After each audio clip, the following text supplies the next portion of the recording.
Hello, everyone. Thanks for tuning into this episode of the Creatives of Windsor Podcast. I'm your host, Anthony Sherdown, and today I'm sitting down with City of Windsor Ward 3 Councillor Renaldo Agostino. Hello, Anthony. How are you? Good. How are you? Thank you very much for coming on. It's a pleasure to be here. Yeah, it's fun. So how long have you been the councillor for Ward 3 for? I'm in my third year, so this is 3 or 4. So I'm still relatively new, but I'm not brand new. So I've been in the game for a little bit now. So yeah, it's been 3 years. Have you liked it? It's been fun? I love it and I hate it at the same time. So it's certainly a very challenging position, but it's also very fulfilling. And I wouldn't call it a position. I wouldn't even call it a job. I think I'm a servant to the people, right? And essentially that's what I do. What are some of the things that you love about it? Just interacting with people, helping people. That's the biggest thing. Like to know that I have the ability to solve problems for residents, business owners, and to create. I'm in a much different situation than I think many of the other councillors, not just in this ward, but really in this whole entire region, because I have some interesting challenges. And with interesting challenges come interesting opportunities.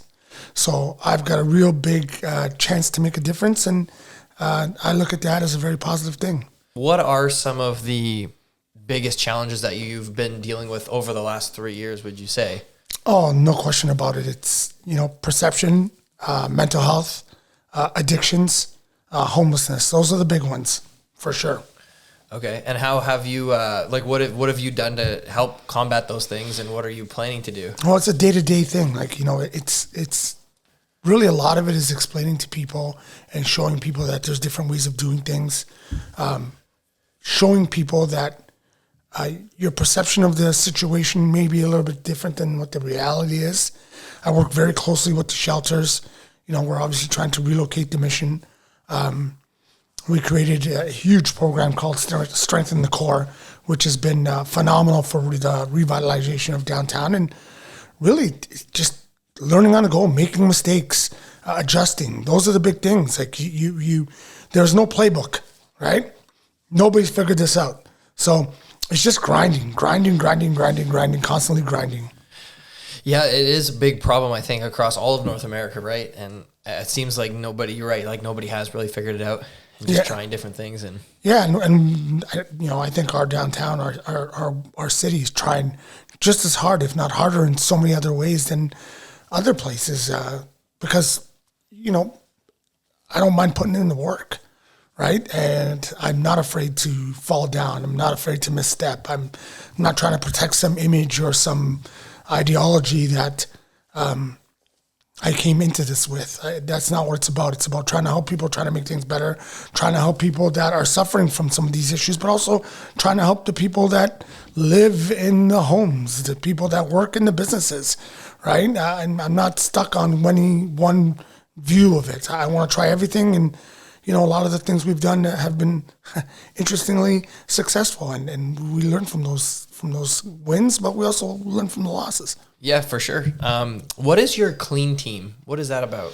Oh, we've got St. Leonard's House, a lot of recovery people that are going around downtown. They've got the orange vests on, and they're constantly cleaning up the downtown. I wouldn't per se say they're my clean team.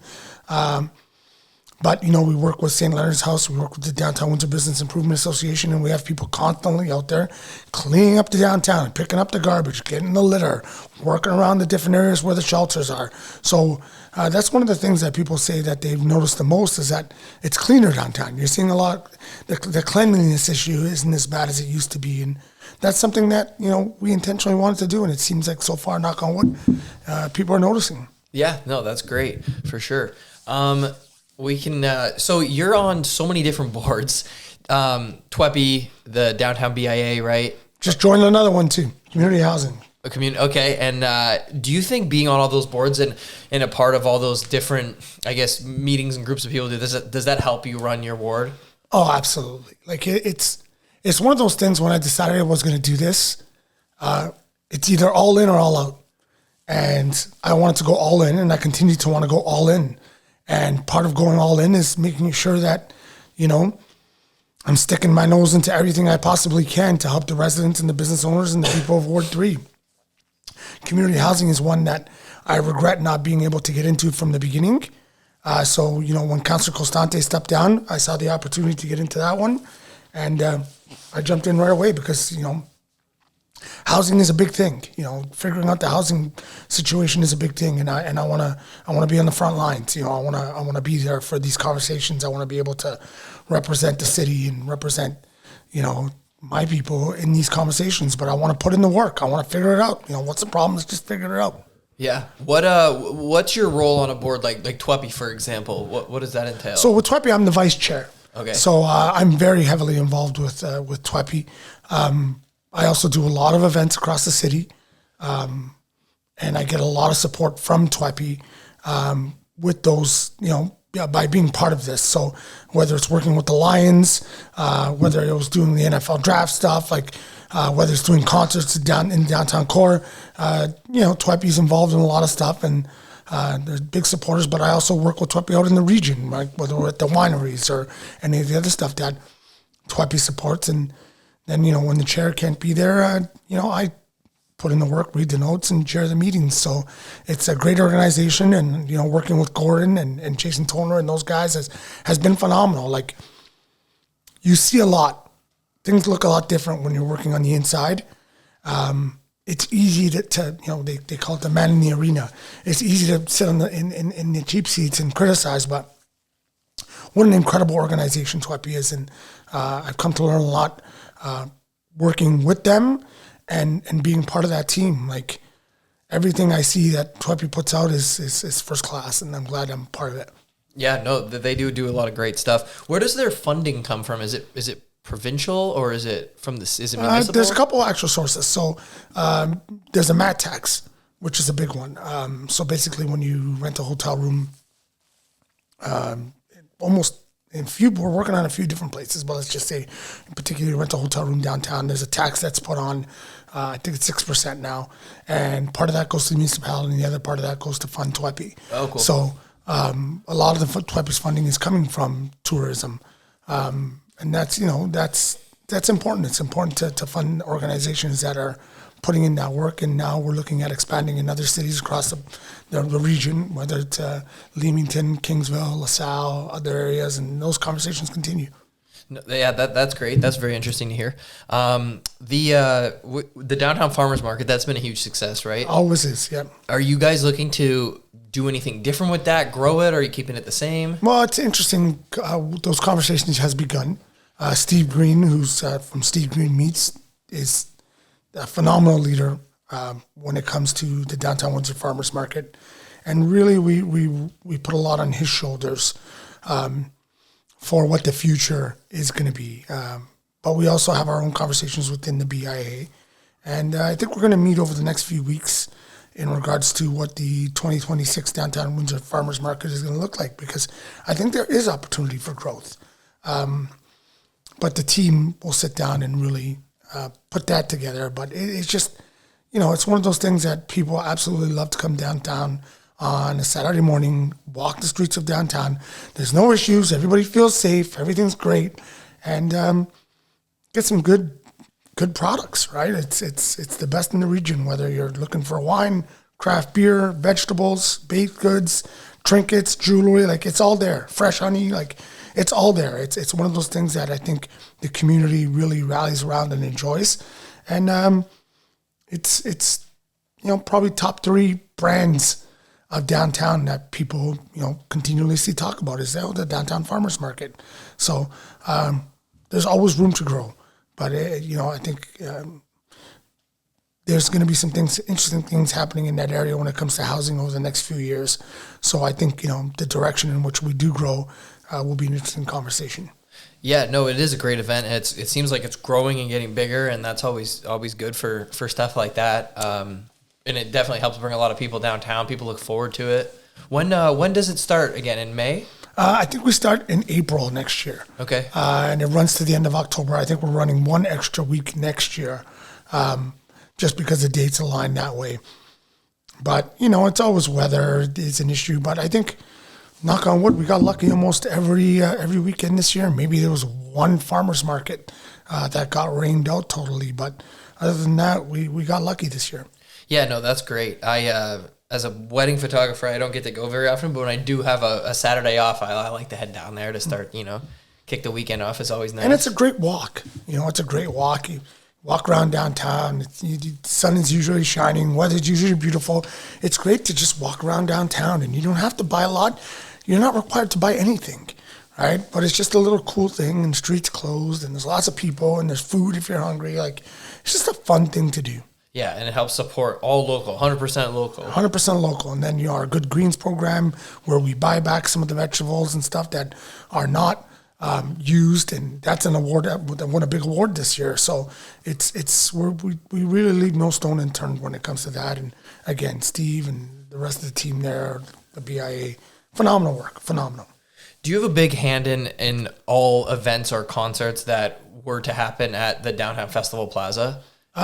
So back in the day, before I was a counselor, I think I was part of 10, 15 shows down there.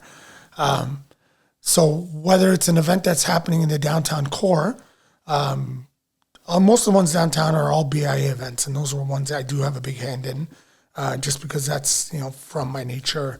It was one of the key things that I wanted to do to bring people downtown was use entertainment to start bringing people back, and it's been very, very, very successful. Our events, whether we did a boxing event on a rooftop, we did pro wrestling on the middle of the street on Olette Avenue, we did the Kiss tribute band on Chatham Street, we did a couple awesome block parties on Pitt Street. Like, we do so many different sporting events, and so I have my hands integrated into that big time because that's my experience. That's where I come from, right? That's what I used to do for a living, and so I offer my services obviously for free to make sure that these events are very successful. We're doing another one. Our second last one of the year will be November 27th with the Detroit Lions, working very closely with them. And then the Santa Claus Parade on December 6th, which, Maggie and the parade company pretty much run that whole thing. So that's very hands-off for me, thank goodness. But, it's a big thing, bringing people back downtown, activating the downtown spaces, getting things going on, and using some of the stuff that we have and getting people back post-COVID to be able to do cool things has been a big part of what I do. And, certainly Festival Plaza, I've seen a big uptick this year in people using that. And pretty much everybody who wants to rent the space gives me a call and asks me for advice because they know that, I've done a lot of big shows down there. We did Avicii down there. We did the Chainsmokers down there. We've done Fetty Wap down there, Loud Luxury. Like, those are 10,000 person shows that I was doing, 6, 7, 8, 9 years ago, 10 years ago. Like, I was producing all these shows, owning these shows, like putting on big events down there. And so I take that experience and I offer it to, the future of the promoters, the future of the concert people. Like, working with Blues Fest, I learned so much down there. Like, WIF, we did a big car drive-in movie theater down there with WIF. So I got a lot of experience there. I know where all the good things and I know where all the bad things are down there. So anybody who's doing an event down there will certainly always reach out to me for assistance. Well, how does, if somebody did want to throw an event down there and use Festival Plaza, how does getting and booking that and renting that go? All you got to do is contact the city. Our great staff at the city, and they'll walk you through it. There's a manual, and or you contact me and say, hey, listen, I want to do something, and then I'll be the first one to tell you, good idea, but I'll be also the first one to tell you, bad idea. Let's do something here, because a lot of the issues with the plaza in the past has been people have done one, I call it the one and done, right? You see one event and then they never come back because it was the wrong space, right? But there's a lot of different spaces, a lot of different venues downtown that will make events successful, right? Having a 500-person event at Festival Plaza on the riverfront, it's not going to work, right? But there's other spaces downtown where I can point people in the direction with 500 people and say, listen, do it here, whether it's Charles Clark Square or the new Civic Esplanade City Hall Square skating rink or a street party. There's different places where I know your numbers will make your event financially successful so that you want to do it again. because that's what we need. We need people who are successful and then want to come back and do it again, because we can't do it all on our own. It's a lot of time. It's a lot of work. So helping people pick the right spaces and the right places to be successful is something that, again, because of my experience, it's easy for me to know, like, okay, the riverfront, probably not the best place to do a chili cook-off, right? Like, sounds like fun, but you know, when you look at the math and do the numbers, you're going to lose money. So why don't we take you over here and do this here or do that there? And sponsoring events, we do all that stuff. I do a lot of that stuff. So, you know, we're trying to help as many people as we can. We put aside a big chunk of money to be able to help local promoters, local festival goers this year to fund some of the events that happened downtown, and they were very successful, because to me it's bringing people to the downtown core. That's one element of what I'm trying to do is reactivate the streets of downtown, and it was a big year for us and very successful. When you had bands like Fetty Wap or musicians like Fetty Wap and Avicii and stuff, how many people did you bring down there? Oh, Avicii was probably the biggest, and I think it's tough to get the numbers because people like broke down the barricades, but you know, we certainly did close to 10,000 people for Avicii. Okay. Everything else was always around 6, 7, 8, 9,000 mark, right? So certainly some of the biggest crowds. Even Vanilla Ice, when for the Blues Fest team did it, which I was part of, Vanilla Ice was a huge number as well, right? Like the Tea Party was too when they played. Yeah, oh yeah, for sure. Burroughs and the gang, for sure, right? So it varies. Just, you know, those days of booking those big name acts, very difficult, very few and far between. Now with, you know, the almost monopoly that Ticketmaster and Live Nation carry. You know, not only do they own the ticketing company, they own the artist, they want to own the venue, they want the beer, they want the popcorn, they want everything, and you know, so it's things are changing in that space. So you're seeing different things come up now at Festival Plaza that are a little more niche, a lot more food festivals.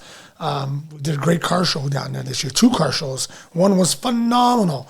So you're seeing different people using the space for different things, and not the traditional, you know, huge rock band or huge electronic music artist, which is, again, very, very difficult to pull off. Wasn't there back in September, there was the Asian Food Festival, right? Yep. Yeah, because I had Mayor Delkins on, and he's like, there's so much going on, and I didn't even know about it, he said. Yeah, it was awesome. That was an awesome one, and they did such a good job with the layout and using the space in a different way. And every day, my phone was ringing. People were like, "Oh my goodness, I can't believe how good that was." And you know, so it's sometimes, you know, our biggest issues. We look to the past, and you know, we want to try and recreate things that we remember, and we forget that there's other people out there with different ideas, right? And in the history of the history, the past never repeats itself. It just never does. So I'm the kind of person that I look forward. I don't look backwards, right? Because when you look backwards, it just doesn't work. It doesn't work like that, right? Windsor's never going to be the same as it was 20 years ago. Thank God, right? Let's be different. Let's be better. Let's strive for something better. And that's what I'm looking to do. You're not originally from Windsor, are you? No, I am not. I've been here now most of my life. Now that I do the math, probably more than 65% of my life I've lived in Windsor, but I'm originally from, I got a twin brother. We're originally from downtown Toronto, and we moved here to go to the University of Windsor, graduated and loved the city and never left. That's pretty cool. Yeah, so you guys just fell in love with it and then just started doing stuff here? Fell in love with it, and you know, when I graduated from the university, you know, you graduate from university, you're in your mid or early 20s, and you know, you're looking at, well, where's all the job offers? And, you know, what am I going to do with my life? And so I got the paperwork. What's next? And I remember I got one job offer from, I think it was A&M Music in Toronto, and big record company back in the time when records and CDs and all that stuff was still a thing. And I remember I looked at what they offered me, and I said to myself, I'm making more money as a DJ in Windsor not having to live at home. If I take this job, not only do I have to move back home, I have to live at home, and I'm making less money than I'm making now working in downtown Windsor. So I was like, no, I'm going to stick around. And, you know, over time, things changed. And, you know, me and my brother opened up a couple nightclubs in town that were incredibly successful for quite some period of time. So we just kind of like continued to be in the hospitality entertainment business. And, you know, whether it's Boom Boom Room or Revival, and, even before I got into politics, I had a place called Turbo. Like, we were doing a lot of cool things, and we were a big part of the community, and, bringing people to the downtown core. I've been downtown since the day I got to this town, and now I'm the downtown councillor trying to help everybody else. Have you, were you involved in any of those nightclubs while you were a councillor? No. As soon as I got elected, I was still a little bit involved in Turbo, but, we closed the operation that we had at Devonshire Mall. And then I didn't want to be involved in, I really wanted to put everything I have into being a councillor. So my former partner took over, and, now he's doing different things, and the venue's something else. So, Galleria 285, and, they had a huge Halloween party on Saturday night. And so you're seeing a lot of different spaces downtown turn over into new stuff. And, it's a beautiful building, and wish them all the success. Yeah, like that event, I was downtown. I don't remember what the event was called. About the end of June, like when the Freedom Festival's going on at the river, you guys have everything closed, like in front of On a Roll and stuff with the bands. What was that event called? Yeah, that was, that was a huge hit. Big time. Yeah, the guys from On a Roll, George, and the name of the band slips me now, and it shouldn't, because they're probably one of the best, if not the best bands in Windsor. But that was a phenomenal event, and that, just helped really kick off a good year. And I'll never forget, it was the same weekend as WIF was doing the movies in the park there at the Aquatic Center, and walking back with a few people from WIF, as I said, hey guys, why don't you guys come and check out this party that we're throwing downtown? And when they got there, they're like, oh my goodness, look how many people are here. This is insane. And it was, and I'm really proud of George and Stoge and, all the business owners there on Pitt Street that never, ever, ever had an opportunity of doing events outside in their spaces because, they were told that, oh, you can't do it, it's too close to the police station. And as soon as I became a councillor, I was like, let's do it. Let's make it work. And it worked. And, we did another one just later on in the year that was, big success. So we're getting some wins. We're changing people's ideas. And, just today I had someone tell me, Councillor, I got into an argument with somebody about you the other day. They said all these things that you're doing to bring people downtown, it's just lipstick on a pig. It's just lipstick on a pig. And I'm like, listen, that's not the case, right? If I bring you downtown 2, 3, 4, 5 times a year now, we're changing things. We're making things better. It takes time, right? Like, until we get to our ultimate solution of what downtown Windsor is going to be, which I have that vision, and, that vision aligns with the mayor and everybody else. We got to keep doing things that continue to bring positivity, that continue to bring people to the downtown core. And these events have been a big part of that, and they'll continue to be a big part of that, along with the infrastructure work that we're doing, whether it's new garbage cans, new lighting, decorative lighting. Like, we're doing a lot of different things because we're not afraid to fail. You know what I mean? We're not afraid to fail. Like, the criticisms, everything else, that's cool. No problem. It doesn't bother me. Right? I'm not the kind of person that looks at losses as losses. I'm not the kind of person that looks at falling down as an issue. A loss leads to a success. You learn from your losses. So the more losses, the better, right? You're going to figure it out. You're going to get up. You're going to dust yourself off. You're going to keep going. And that's what we continue to do. That's awesome to hear. And all these all the events you're doing aren't just like simple things. They're all very creative, like wrestling in the street, closing down, movies at the park, and the boxing on the roof. The boxing on the roof event was boxing on the roof, and wrestling was on the street, right? Yes, correct. That was pretty cool. You've been involved in the boxing gym on Drouillard for a while, right? Yeah, probably about 8 or 9 years now, and I'm back in training. I'm back there training at 6 o'clock in the morning, 3 days a week with Coach Josh Canty, and I feel fantastic. It's one of those things where, and I'm sure everybody out there who exercises, who works out, understands the biggest opponent you have is yourself. And when you're doing something, whether it's playing an individual sport or at the gym lifting weights, it's a battle sometimes to, put in that hard work that takes you from this level to that level. But in the boxing ring, you have no choice, right? Because it's either hands up, ready to go 24/7, or you're going to feel it, right? So it's made a big difference for me in the past 2 months, physically and mentally. To be back in there, and I can't say enough good things about Coach Canty and Josh, and and then we're there trying to help out the community. Like we do we have a lot of kids classes, we have a lot of rec classes. I coach every Wednesday. I'm trying to coach a kids class as well, and it's a community center. It's not a boxing gym. It's a community center, and it's helped a lot of people in this city. That's for sure, and we want to continue to help as many people as we can in the city. And it's a phenomenal team of people over there, and I certainly encourage everybody to have a look. Did you grow up boxing? Is that how you got into that, or no? I grew up fighting, that's for sure, but not boxing. I when I first came, I dabbled in it when I was probably a teenager at the Boys and Girls Club in Toronto, when we still had it in the basement there. And then when I first moved to Windsor, I was dabbled in a little bit, but then got injured, and then I met Josh 9 years ago, and boom, there you go. Were they a part of the boxing on the roof? Absolutely. Okay. So do you think you'll do that again next year? 100%. Yeah. 100%. Cool. And then we've done, we did Rumble on the River. This year was Rumble on the Rooftop. So we look for interesting locations to do some fun things. And, certainly the Rumble on the Rooftop was by far the most fun, the most difficult, but the most fun.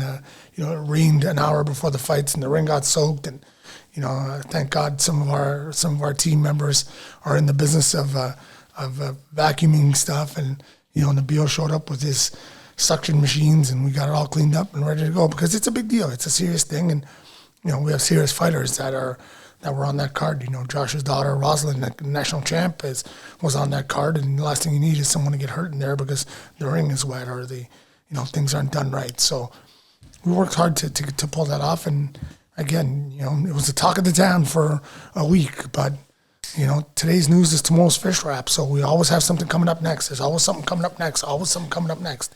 About a year and a half ago, all those guys, I think Jeff was a part of it, and Ryan Aries too. Jeff from the Haunted Zoo, they did the hot sauce festival in the same garage. That was really cool. Yeah, it was great. And, we're working, I do so much with, ironically, I do so much with Jeff and his team, the Haunted Zoo team, and whether they're also... I coached a kid in the boxing class. They're also part of a boxing gym, and they did a great mural in the back. And they're big supporters of the gym. And we did some Halloween bags for the farmers market. They did a little bit of work with my brother at Spitfires. They just unveiled a huge mural downtown at the Red Piston building. So that you kind of find like-minded people that are positive and want to push things forward, and then you try and support them as much as you can, and you move forward with them, because there's nothing you can do by yourself. You need a team of people around you, and there's a lot of creative, great people in downtown Windsor, and I'm blessed to have met the Denemy family, and and we continue to support them in any way we can to see them do positive things in downtown core. He was the last guest on the podcast a couple of days ago, so his will come out right before yours. Oh, nice. So that'll be cool. Are you guys open to letting more people use that bottom floor of the parking garage for events in the future? Yeah. Absolutely. No question about it. Anybody who wants to do anything in the downtown core, come at me. You know what I mean? Tell me your idea, and we'll figure out a way to make it work. We'll figure out a way to get you funded.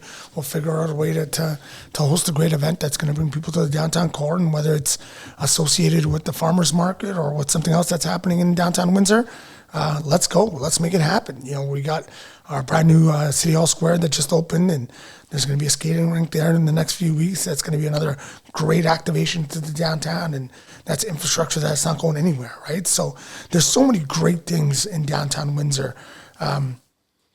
It sometimes it bugs me, because you hear the negativity, you hear the people that will always say something bad about downtown, and then you go over the past week that we just had, probably our most successful week in a decade, right? With WIF going on, every restaurant downtown, all the bars packed. You had the Blue Jays in the World Series that brought people downtown. Halloween weekend, it was absolutely bananas downtown, but you still had people, there's nobody down there. Oh, yeah. It weighs on you sometimes. And, for me, it motivates me, but it's come on, man. One of the things that just irks me about what I see, how there's this disconnection between people in this city. And I wish that people like, and I know it's tough, I know it's tough because it's tough times. But, positivity seems to be at an all-time low sometimes with the downtown core, and it shouldn't be. We have so many great things. Like, go to the Symphony, go to the Capitol Theater, see your shows, go experience what's happening at St. Clair Center for the Arts, go to the museum, go to the art gallery, and see what we have, the gems that we have downtown. And for whatever reason, people don't acknowledge that, and it drives me nuts sometimes. But you keep pushing forward. Yeah, there's a lot of great stuff. I've been inspired by downtown ever since I turned, 18, 19 and started just going to hang out down there and walk around. And I'm not even talking about at night. I'm talking about during the day, going to like Coffee Exchange. And, I've always been inspired by down there. But yeah, you talk about all the negativity. It's funny, like I've been doing this podcast for almost 3 years, and every guest I have on is a creative or a leader. Everything's always positive feedback until I have the mayor on. And, local politicians, you guys get so much flack and hate just for, I don't know why, everybody's just so against the politicians. I feel like that's when they speak their mind, but. I think it's par for the job. You know what I mean? I think I've come to learn that there's some people that are just never, either they don't have an outlet, they're genuinely upset, and sometimes they have reasons to be genuinely upset.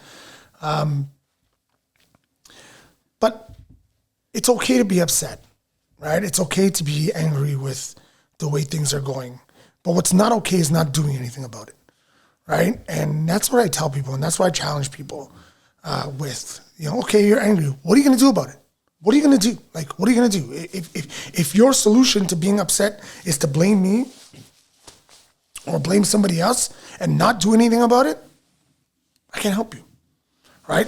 What are you going to do about it? That's, almost the mantra that I use in my own life.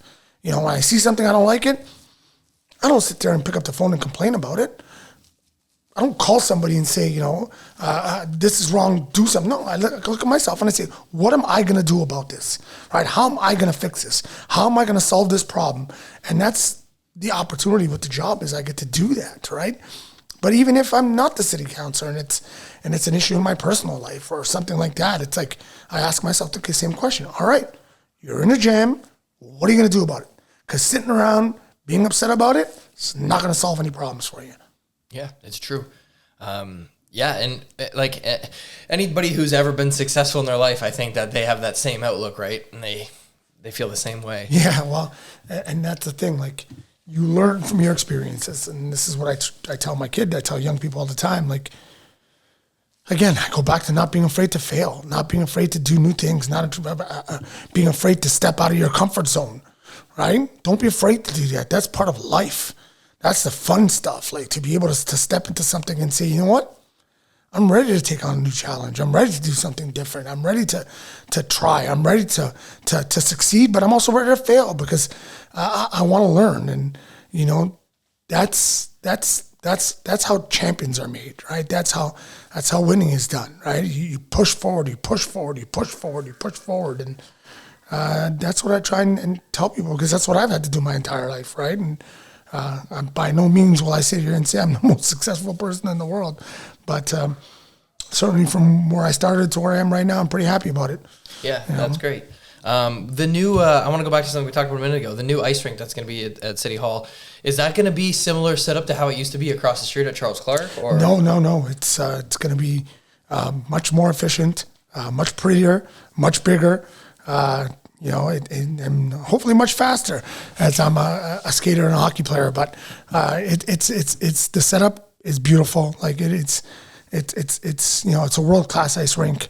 And it's something that, again, is going to make the citizens of the city proud when they get a chance to go down there and skate on it and see all the kids and see all the Canadians and see all the people that are skating for the first time or the 400th time. To have that opportunity to do that at your city hall is what, creates community, creates atmosphere, creates a place where people come together. Charles Clark Square was great, but it was old, man, and it was having problems, and it was small. We needed something new, and we got it. And I'm glad to be part of the council that helped get that over the finish line. And it's one of the things that before my term is done, I'll get to hang my hat on and look at kids out there skating and be out there skating by myself, and we're out there skating with a group of people and watching people enjoy themselves and be able to say I helped get that done. Is there refrigeration under that? Oh yeah. Yeah. Oh yeah. So it's going to be open all winter then. I'm certain that if it's like 13 degrees outside and sunny, it might have some issues, but I think we'll be all right. Yeah. I think we'll be all right. That's good. Is there boards again too, like No, in Charles no Park? boards. Okay. It's open. So it's going to be fun to watch people, just step from a piece of concrete immediately onto ice, right? So it'll be interesting to watch. And in a lot of ways, it's easier. I play hockey once a week, and I got to jump over the boards to get on the ice. It's a lot easier when you just get to take that first step onto the ice, and it's going to be fun. It's going to be great, especially looking out the windows of City Hall and being able to see people out there, living a healthy lifestyle, coming together, exercising, doing something fun. And again, the best part of it, it's free, right? It's free. So, and we got some tricks up our sleeve that we're working on too, to do some fun activations down there, whether it's by bringing in, a bar service or bringing in some DJs. We already have speakers and lights up there, so it's going to look phenomenal. So I'm pretty excited. I'm pretty pumped about it. Cool. Yeah. Kind of take some notes from like what they do at Campus Martius in Detroit. Absolutely. Yeah. Absolutely. Because it's always going wild over there. So yeah. And they'll be taking some notes off us when this bad boy gets started. Don't worry. Is there going to be lights? Is it going to you'll be able to skate in the dark or no? Oh yeah, there's already lights up there, so it's all LED gobos. And I heard the mayor talking this morning, and part of the gobos that he's got going on for this weekend or coming up soon is one's rotating poppies for Remembrance Day. So that'll be interesting to see how that works. And there's lights there, there's sound there, there's built-in music outdoor. We've got a few more outdoor speakers that we're doing, and within the next 2 months, downtown's going to look a lot different. Our lighting project that we've been doing for a few years now, you see the first 2 blocks of Olette Avenue have these decorative lights. The entire downtown will be done by, knock on wood, this Christmas. Oh, really? Oh, yeah. Where to like Wyandotte to Riverside? Tuscarora. So from Tuscarora to Riverside Drive, and then part of the riverfront as well. So a lot of those seeds that we planted years ago are now starting to come through, right? So it'll be a fun time downtown this holiday season.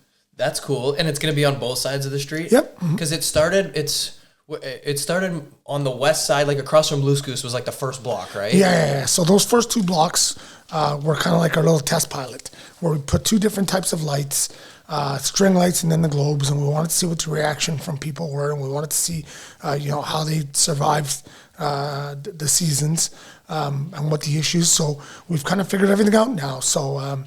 We're going to be putting up our new stuff within weeks. It'll all be up there, and it's going to look phenomenal. Nice. Jackson Park is not in your ward, right? Yes, it is. It is in your ward. Oh, yeah. So that means all bright lights and everything. That's all. Yeah, it's all part of it. Like, I got a lot going on. Not going to lie, and I love it. I love it. When does bright lights usually open? I think December the 7th this year, I believe.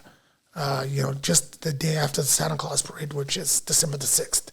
So don't quote me on it, but I think that's the unless there's difficulties getting the job done. I think that's the time. And then that usually runs for what, 4 weeks?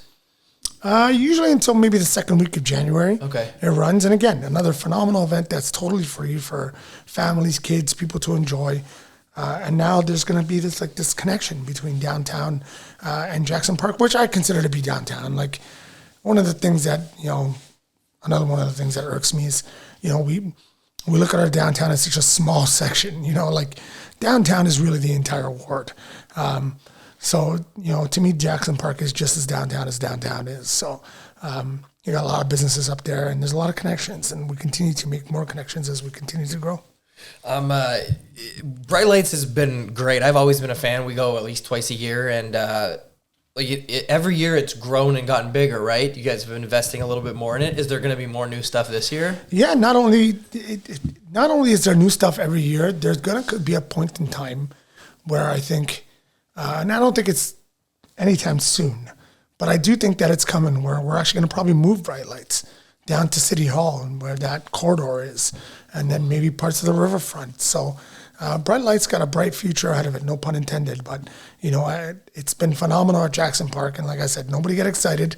But there has been a lot of discussion about what, the next 5 to 10 years look like. And I think as we continue to invest in the core and as we continue to see, this meeting place and greeting place, almost like City Hall's turning into like this campus, right?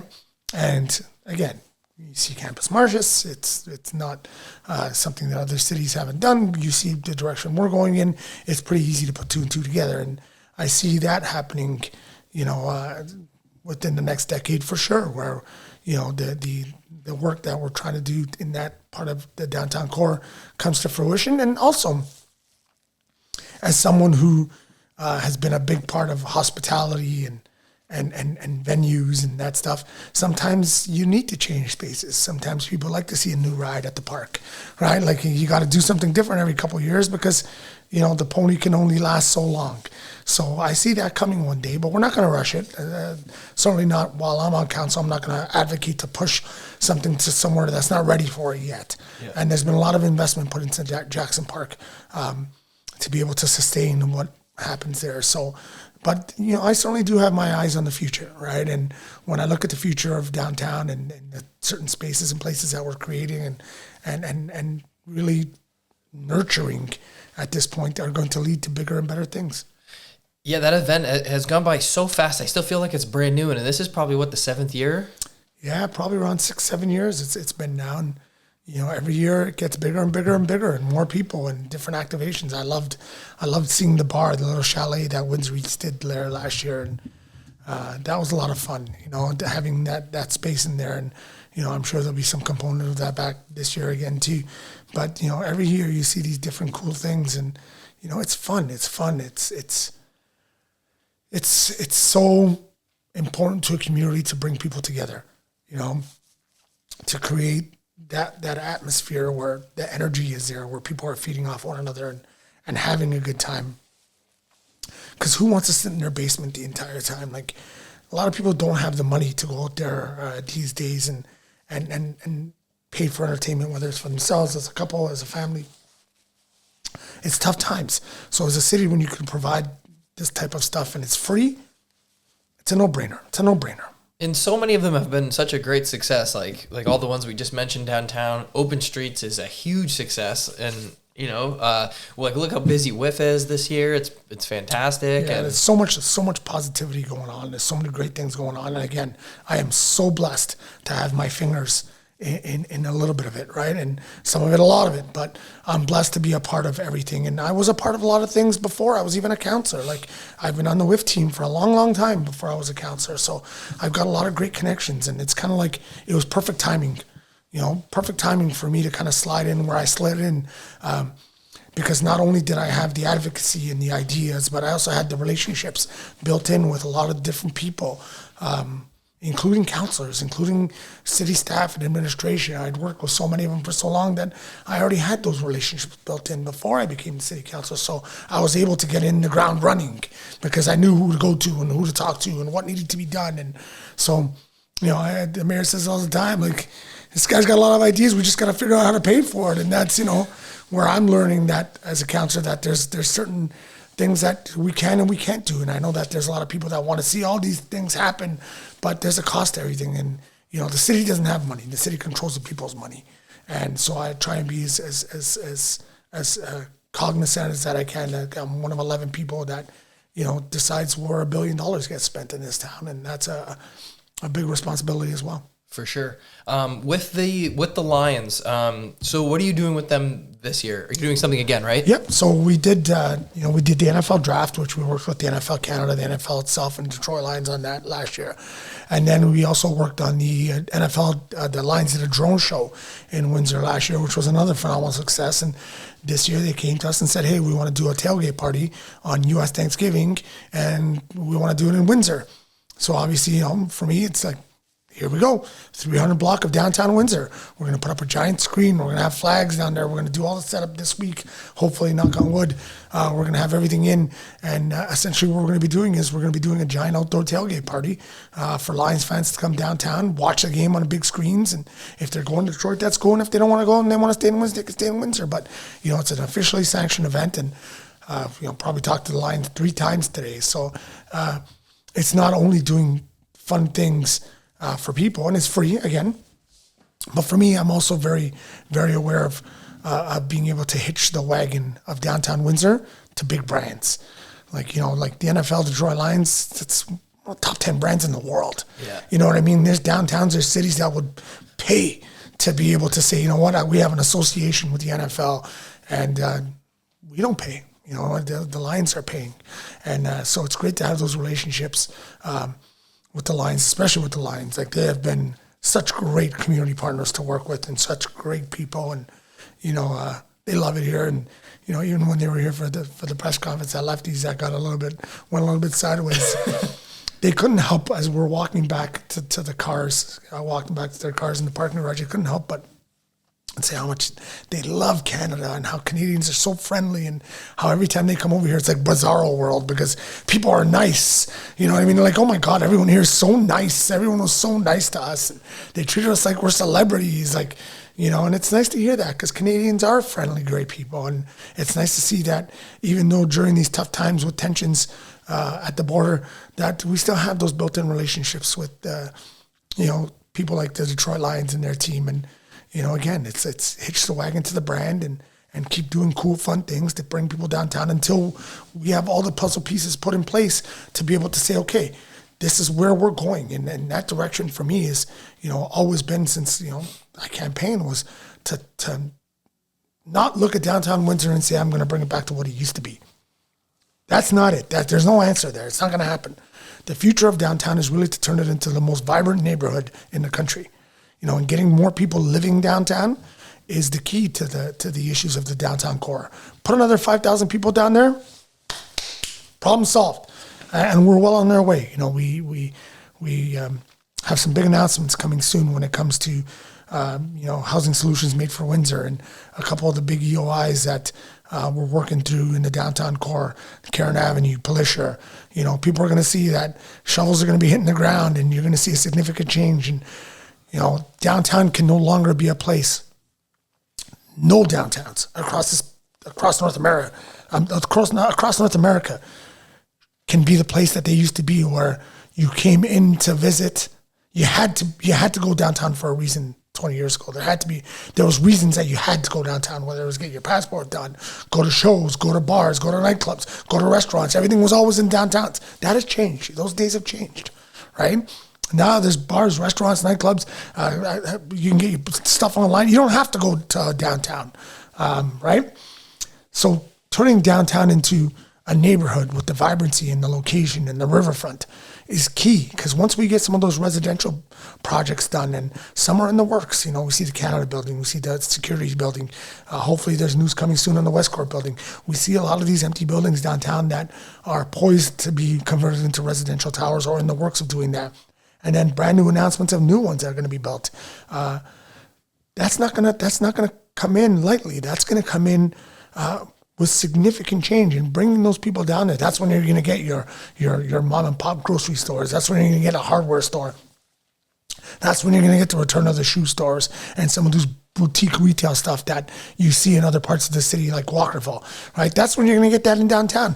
But you got to have the people. You got to have the customers, right? And the customers are people that are going to live there. And it's not going to be, the family of 4 that are living in the core of downtown Windsor. It's going to be young professionals, young husbands and wives, people that want to build some equity, people that want to be somewhere where it's a little bit louder, it's a little bit more vibrant, where there's something going on. And that's what downtowns are supposed to be. Right? So that the vision is there, the ideas are there, the template is there. We're no longer sitting here saying, what are we going to do with our downtown? Right? No, we know exactly what we're going to do with our downtown. It's just going to take some time. That new, when you talk about new development in terms of living, that new building on Pitt, that's done. People are living in there, right? The one next to the casino? That is actually community housing. So the one on Pitt next to the casino. Is it on Pitt? Yeah. Is it? No, I think that the new one is the Hive. That's the newest one, the one on Polisher. It used to be Don Cherry's. Yeah, no, that one. I'm talking about the apartment, the tall apartment building right one block off of Riverside, right in front of the casino. It's like fancy new design. Yeah, that's a community housing. That's 250 Riverside Drive, and a lot of great people live in there, and it looks really nice. And I give CHC, even though I just joined the board, I'm not part of the team that helped do that. I give them full credit because clearly people are looking at it and saying, "Oh, look how cool that looks!" Right? So that's been open for some time. It just went through a retrofit, but there's some other stuff that's happening down in that area where you're going to see some more people living down there, and it's not been announced to me. We're in a housing crisis right now. We could use some new stuff, and when you look at the rest of the city, people are very cautious about density in South Windsor. People are cautious about density in Riverside. Different parts of the city don't want to see fourplexes. They don't want to see density, but you know who does? I do. Yeah. Downtown, right? Yeah. Bring it, right? Bring it. So we're going to be doing some things. We got some announcements to come that are really going to change the future in the face of downtown Windsor. And again, I'm glad that I'm able to be here because I have that vision, and all of council's aligned on it, right? We see that strengthening the core was unanimous, right? So everybody's in support of the downtown core, and everybody sees what the future is. And 6 years ago, there was no vision. There was no plan, right? There was no plan, right? But in 2025, there's a plan, but plans take time, and we're working towards that. Yeah, I was just gonna say, just you've been on an upward rise for the last couple of years, but things take time, and it's gonna take a long time before. You got to keep watering seeds for them to grow, right? You keep watering those seeds, and eventually, over time, as long as you keep doing it and you don't give up, and I like to say, keep your foot on the gas, you're gonna get there. And it's hard sometimes because there's the pirates, they'll try and push you off your track, right? They'll try and push you off the track. They'll try and, to occupy your mental space. At least for me, you know what I mean? I have a lot of people that I feel like, what do they call them? I used to work in Detroit with a buddy called Yak, and he used to tell me about these energy vampires that'll find a way to just suck your energy out of you and throw you off base. And, he used to tell me about it all the time, and I never used to believe him until I took this job. And I'm like, oh my goodness, the guy was right, man. There's people that will constantly try and get me off my base. And I think, every politician in the city goes through it. But you got to stay focused, and you got to keep your eye on the prize. And it makes this job a lot easier knowing where you're going, right? When you could see the finish line and you know what it takes to get there, it makes the job a lot easier than when you don't know where you're going. And I know where I'm going, right? I know where I'm going. I know what I need to get there, but it's just going to take time. You don't have to answer this. Are you thinking about running for another term next year? I'm not certain yet. This job has given me a lot, and I shouldn't probably call it a job. This life has given me a lot, but it's taken a lot away too, right? So I haven't said yes, I haven't said no. So I still got lots of time to decide and figure it out. But I think certainly there's certain things that I feel that I want to see get to the finish line for sure.